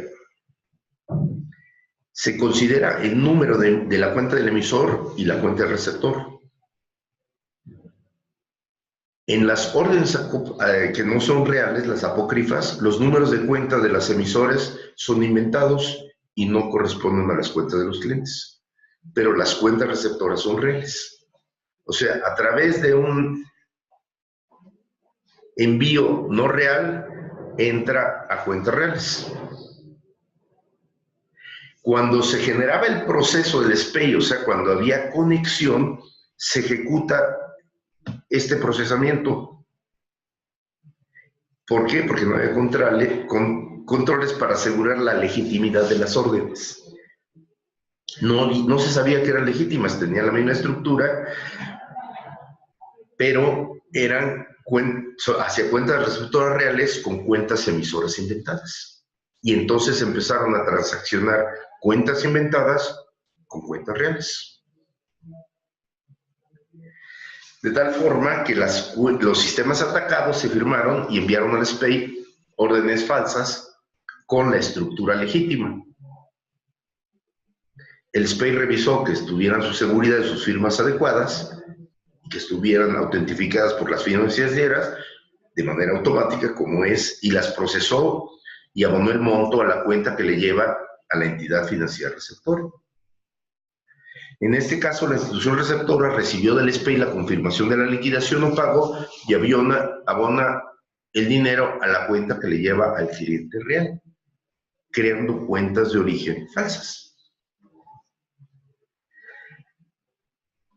Llegan a cuentas reales, entonces los recursos se retiran de manera en efectivo directamente. Al caer en una cuenta real, y esa cuenta real está ya previamente integrada a todo el grupo de delincuencia, en ese momento hacen el retiro en efectivo. El Banco de México mencionó 4 ataques que sí llegaron al público. Uno el 17 de abril, dos el 24 y el 26 y un cuarto en mayo, 8. Eso fue lo que fue el SPEI. Luego vino otro ataque en octubre al sistema de pagos de AXA, la aseguradora. La aseguradora sufrió un ataque en su SPEI también, el sistema de pagos electrónicos. Y eso alertó nuevamente las alarmas en los participantes de la empresa de pago. Dice AXA que esto no afectó las cuentas de los clientes. Pero al ver esta afectación, Banco de México, Hacienda y la Comisión Nacional Bancaria elevaron a nivel de alerta roja la seguridad informática, nuevamente en el SPEI. El 23 de octubre llamaron que hubo un incidente de seguridad de la información por un participante de sistemas de pago, AXA. El Banco de México recibió el reporte de un jugador no bancario, que es AXA, sobre inconsistencias en la conciliación. O sea, sus cuentas no cuadraban ingresos contra egresos. Había inconsistencias en tesorería. Estas inconsistencias fueron mayor al pago que lo que tenían en los ingresos. O sea, hubo una disrupción. Rompió el pago contra el cobro y había unas discordancias importantes. Ahí fue donde estuvo la fuga. AXA dijo que sus clientes no sufrían afectaciones, que eran bajo sus cuentas concentradoras, que era directo, y que la seguridad de los clientes no estaba afectada. Esperamos que así haya sido, porque la información no la han difundido correctamente.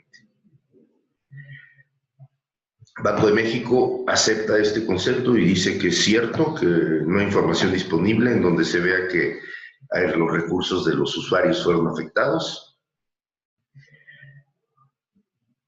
La Comisión Nacional de Protección y Defensa de los Estados, la CONDUCEF, dijo que podrían registrar lentitud porque iban a ser validadas cada transacción y ver que no hubiera desviaciones. Banco de México puso de inmediato protocolos de seguridad para minimizar las afectaciones posibles una vez que se enteró en base al comunicado que AXA les hizo. Cuando pasa esto, pues se tienen que tener disponibles sistemas alternos al SPEI para realizar las operaciones. Y no se ha detallado al momento qué instituciones pueden tener riesgos similares. De acuerdo al monitor de Banxico, en 2 semanas posteriores, 19 instituciones, entre ellas aseguradoras, no registraron conexiones de SPEI, o sea, se desconectaron. Se desconectaron por prevención o se desconectaron porque tuvieron un ataque, no lo sabemos. Otro problema que tuvimos en México el año pasado fueron 110 millones extraídos al Bancomext, por el SPEI también.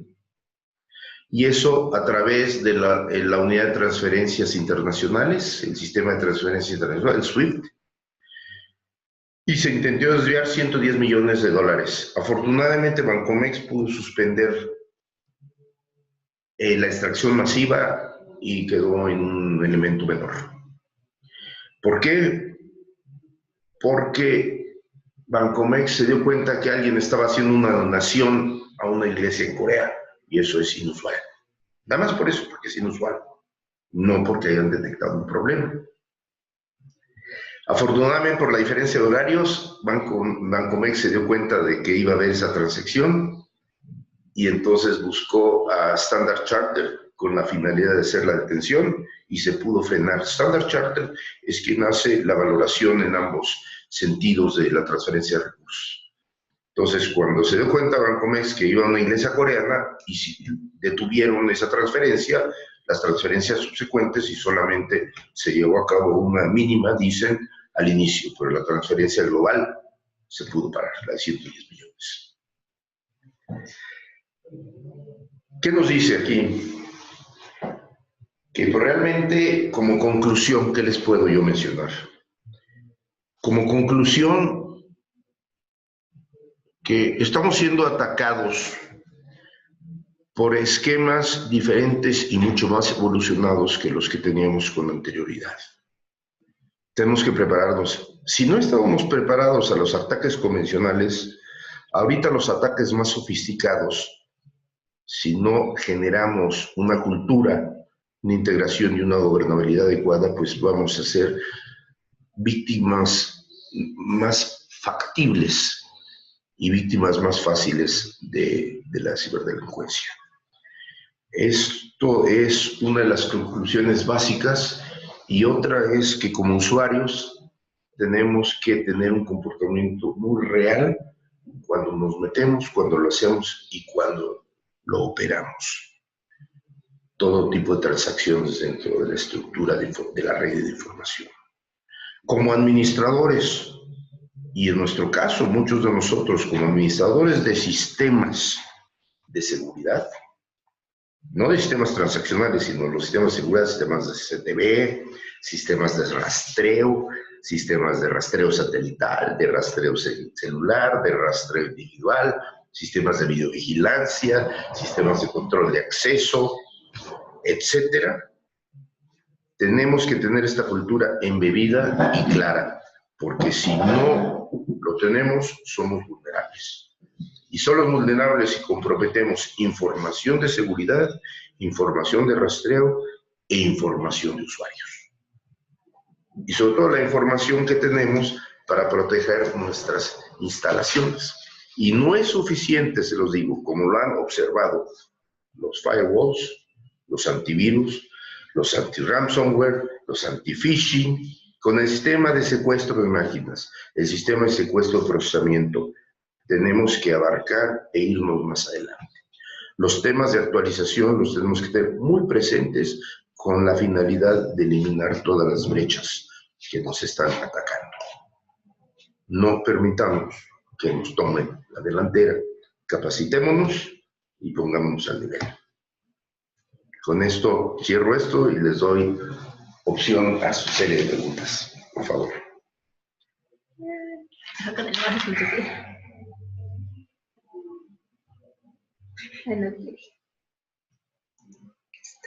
A ver.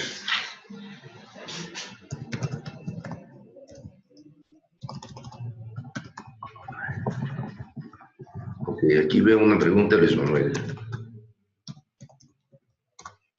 ¿Cuál es? Hola, ¿van a compartir esta presentación vía mí? Sí, se las comparto. Tiene mucha información, están las fuentes ahí y sí se las comparto. A ver, Luis Manuel, una pregunta ¿qué consideraciones tengo que hacer al momento de respaldar la información para subirla y que no contamine el equipo nuevo? Primeramente hay que subirla y hay que respaldarla. Hay que tener respaldos en línea. Entonces, la información respaldada es una información guardada en un receptáculo cerrado. Eso es respaldo. Cuando guardas la información en un receptáculo, la puedes analizar ya en una estructura controlada. No está abierta a todos, porque ya es un respaldo.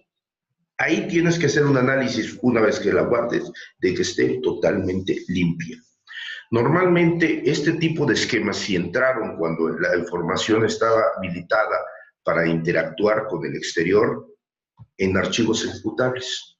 Como lo vieron en el transcurso de la presentación, esa es una de las formas más comunes en donde entran las cryptojacking para contaminar sistemas basados en Windows.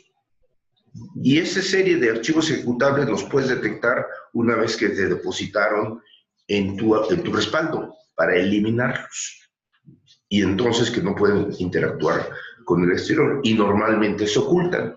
Entonces sí requieres herramientas actuales para hacer los barridos de tu información almacenada.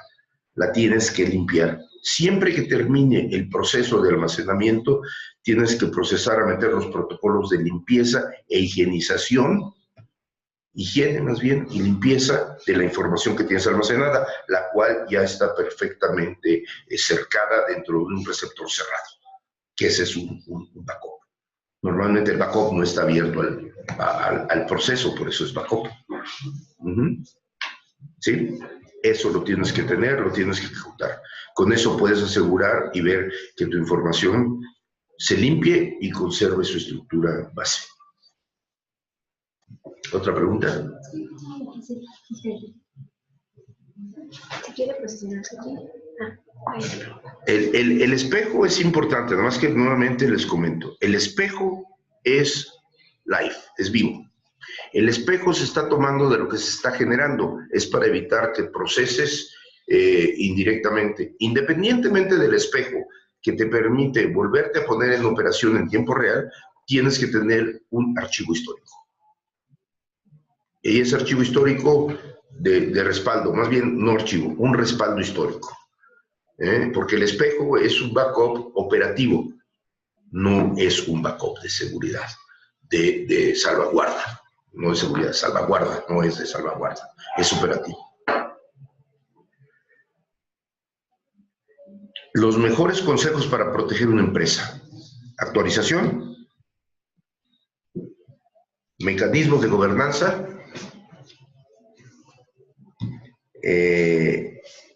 hay que dar conocimiento a la gente, hay que establecerla en el marco de la salvaguarda, de la seguridad, del comportamiento, de las mejores prácticas a las personas. Y por parte de la empresa, lo que tenemos que hacer, tenemos que tener los mecanismos en todos los sistemas. Por eso, entre más sistemas tengamos, es más complejo. Entre mayor diversidad de sistemas es más complejo, pero tenemos que tener actualidad en todos. Y sobre todo que sean legales y que no estén en estructuras libres o estructuras abiertas. Las estructuras libres y abiertas no tienen la precaución de salvaguardar los huecos, no tienen la precaución de subir a la seguridad, tienen la precaución de que operen, pero la seguridad ocupa un segundo término. ¿Por qué? Porque no están normados, porque son abiertos, porque no hay un compromiso. En el momento en que tú firmas un compromiso que te piden, si tú vas a descargar esto, pues lee a lo que te comprometes. Y yo te voy a comprometer a lo contrario. Ahí dice a lo que están comprometidos. Si tú utilizas estructuras en donde su compromiso de proveedor sea abierto, pues no hay compromiso de que te defienda. Por lo tanto, necesitas tú que meter esquemas adicionales para estructurarlos. Eso es muy importante dentro de los departamentos de tecnología, y no solo dentro de los departamentos de tecnología, dentro de los departamentos de operaciones, los departamentos financieros, los departamentos de seguridad y la dirección general. Todo es un riesgo, todo el esquema es un riesgo, y es un riesgo más palpable que otro tipo de riesgos, porque están afectando la totalidad de la empresa. El año pasado se presentó un elemento de ciberseguridad por parte de la industria para la creación de un grupo gubernamental. Pues hay varias iniciativas, yo incluso pertenezco y participo en 2 iniciativas. Más que grupo gubernamental, tiene que ser un grupo multidisciplinario, como mencioné. El grupo gubernamental, su esquema es regular, solamente. Toda la parte de operación e interacción con el mundo y mejores prácticas vienen de los grupos operativos. Entonces, hay grupos que están avanzando, hemos tenido reuniones, hay grupos que han llegado al Congreso, al Senado de la República, pero ahí se detienen por la falta de conocimiento de las personas que están sentadas en los puntos de decisión. Y no solamente es desconocimiento, también es falta de visión. No tienen la visión por el mismo desconocimiento. Glosarios de términos. Yo les puedo dar bibliografía. Hay muchos glosarios, se pueden conseguir en internet, se pueden conseguir con los distintos fabricantes de sistemas de protección, aunque ya están muy limitados, está muy segmentado. Los fabricantes de virus, los fabricantes de ransomware, de phishing, de malware, los integradores de SOX, está muy diversificado. No hay uno que tenga todo, son segmentos. Hay que irlo armando, es como los esquemas de seguridad. No hay un sistema de seguridad que abarque toda la seguridad física. Lo vamos segmentando en función de necesidades y después se integran en plataformas comunes. Es el mismo esquema, nada más que en el campo virtual. Los conceptos de integración, hay unos avanzados y otros no tanto. Sí tenemos capacidad nosotros de hacer esa integración, hemos buscado y estamos tratando de enfocarnos en las mejores prácticas del mercado. ¿Otra pregunta? ¿Tenemos alguna otra pregunta? Términos. La última página. Perdón. ¿Dónde está? Tiene que ser. Es la del... ¿Qué consideras que tengo que hacer al momento de respaldar? La información ya se los comenté, ¿sí? Espejo ya también lo comentamos. Mejores consejos a los padres. Pregunta, ¿qué debe tener como base una correcta política segura de información y de uso de IT? Debe ser integral. No solamente es de IT, IT es un componente, pero hay que meter el componente de seguridad, el componente de evaluación de riesgos, hay que ser un comité empresarial completo para generar realmente una política de seguridad. No es suficiente tener dispositivos y tecnología. Es una parte importante, es un elemento importante, pero no es suficiente. Es como en un sistema de control de acceso. No por el hecho de tener un sistema de control de acceso vas a tener seguridad en tu organización. Tienes que integrarlo a la operación. Integrar la operación es ser partícipe a todo el grupo de la empresa. ¿Recuerdas? Eso ya lo contestamos, el grupo gubernamental. No soy experto en el tema, un glosario, sí. ¿Existen estadísticas sobre el móvil de los delitos cibernéticos? Pues el móvil es los recursos, las estadísticas son las que te mencioné. En el mundo, 7,000 millones de dólares de inversión. La Universidad Surrey de Gran Bretaña, en base a las investigaciones que ha hecho el doctor Michael Maguire, que es el Senior Lecturer de Criminología en el comportamiento y la estadística, estima que el cibercrimen va a generar este año 1.5 trillones de dólares en recursos desviados y en recursos de remediación. Esta es su estadística, por ejemplo. Y ya viste las estadísticas que tenemos en base a la generación del Producto Interno Bruto. Producto Interno Bruto de México es del orden de 10,000 millones de pesos, 15,000 millones de pesos, 15,000 trillones de pesos, son trillones. El Producto Interno Bruto del mundo está arriba de los 85,000 billones, perdón, trillones de pesos. Entonces, pues es difícil hacer estas extrapolaciones, pero sí ya tenemos cifras en base al comportamiento estadístico de lo que se está dando y en base al crecimiento, y eso fue lo que les mencioné en esta presentación. ¿Cuáles son los principales blancos en México? Pues todos. Obviamente el más jugoso y el más agradable son las instituciones financieras, son los más jugosos, pero el hecho que te secuestren hoy es a cualquiera, y el hecho que te usen tu equipo para procesar información de terceros y venderla, generar estructuras de criptomonedas, criptojacking y criptomining, pues somos todos. Donde haya disponibilidad en toda la estructura de la red, si tú tienes tus equipos operando al 25% y tienes 75% de disponibilidad de procesamiento, va a ser un blanco perfecto. Seas persona física, seas persona moral, seas empresa pequeña, micro, mediana, grande, lo que seas, van a buscar utilizar tu máquina. Y como eso lo hace un hacker automático, un robot, pues lo va a detectar en base al comportamiento que tienes de tu sistema o tus equipos. Te meten, te insertan estos bots, te los insertan directo a través de un bot, te insertan estos ejecutables y empiezan a procesar internamente y se encapsulan dentro de tu máquina y están procesando mientras tú trabajes y están tomando información de tu máquina y disponibilidad de procesamiento. Esos son los blancos que hay. Los blancos más jugosos son los corporativos, el gobierno porque está muy desprotegido. El gobierno no tiene la precaución de protegerse adecuadamente, en general. Y luego dicen que es caro, luego dicen que no hay que hacer inversión, luego dicen que lo que tienen es suficiente, que lo quieren ser abiertos, etc. ¿Cuáles son las mejores prácticas? Actualiza tu software, actualiza tus procesamientos, está al pendiente y entonces vas teniendo mejores prácticas. Existen las mejores prácticas, hay que llevarlas a cabo. Esa era la pregunta de Adrián. Estamos a la orden para todos ustedes. Les vamos a compartir la presentación. Fue un esquema inmediato, fue una introducción de lo que está pasando y va a pasar en este 2019 y a lo que tenemos que prepararnos todos. Les agradezco mucho. Muchas gracias, ingeniero.